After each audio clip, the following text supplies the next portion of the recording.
Morrison here, and today we're going to go over knee stability. My knee is going over my toe. Oh no, what am I going to do? My knees are going over my toe. Oh, my knees are caving in. They're caving in. Oh no, and now I'm coming back up, and I'm absolutely fine.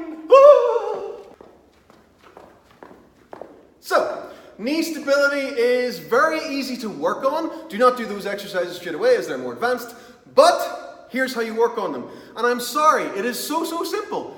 Stand on one leg for extended periods of time and move from side to side and just keep your balance. It's best done on your bare feet and just work on these positions. Single leg deadlifts.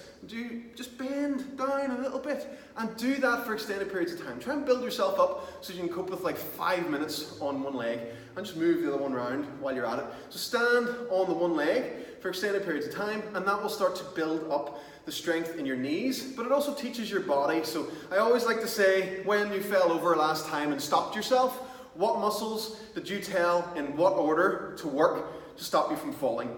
Your body figures this stuff out itself, so the more positions you put yourself in that your body has to learn in, the better it will get. And the more stable it will get, and the stronger it will feel as well. Punch his legs.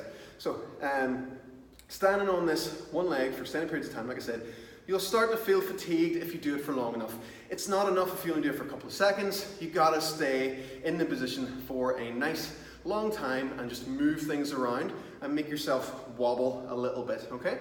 And it's just great for your knees. The other things to work on is your internal and your external hip rotation. So coming from up here, if you're very limited with how your hips are able to move this way, then the knees are going to suffer from that, because as you're squatting, your hip will basically have to borrow the range from your knees in order to get you to any sort of depth. So that's why you'll see like knees cave in and stuff like that. But these are all positions that you can strengthen. Obviously, there's always positions that you could load up a lot more than others, but make sure that you take your time with it. And if you get something like the simplistic mobility method, that will address your hip mobility. And if you go for end-range training, you'll get a lot more advanced techniques for your core and your overall balance as well. There's a couple of mini webinars in it too that I've put in about single leg balance and foot strength and all that sort of stuff that are absolutely great to do, and they're just things that I do every day now, just out of habit, because it makes me feel good. So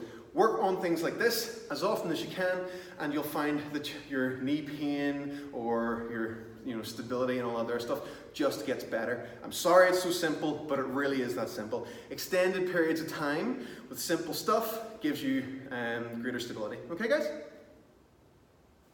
Go on. Go this way. Oh. Leave a comment.